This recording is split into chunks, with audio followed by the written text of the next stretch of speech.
The training was offered through the University of Chicago, the Police Leadership Academy. So I saw on the schedule that it was being held by Second City Improvisational Group from Chicago, and knowing what they typically do, which is improvisation, I thought that they would have us up in the middle of the class doing those sort of things. For me, it was pretty much the main focus was learning to listen more, because a lot of times we go into situations and you feel like you already have handled this type of situation so many times, and that you already know what the outcome's going to be and what the person's problem is.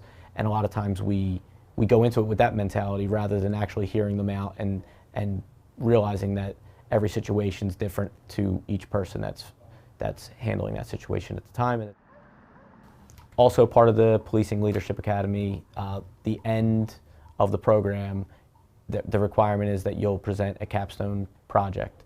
For my project, I decided to focus on reducing the incidence of property crime in the 3rd District.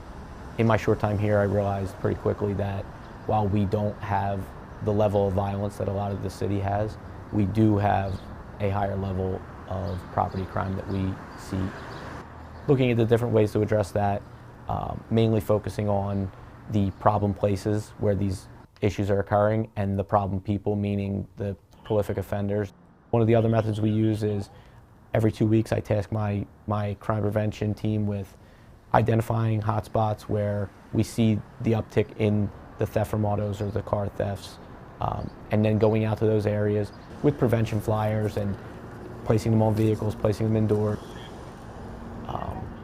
Coming into the role, you don't know what you're going to really face, and it is demanding. There are a lot of people wanting answers right away, and whether it's your bosses or the public and politicians, things like that, you kind of deal with everybody, and they want answers, and you know, the phone's not off; it's on at all times. So challenging.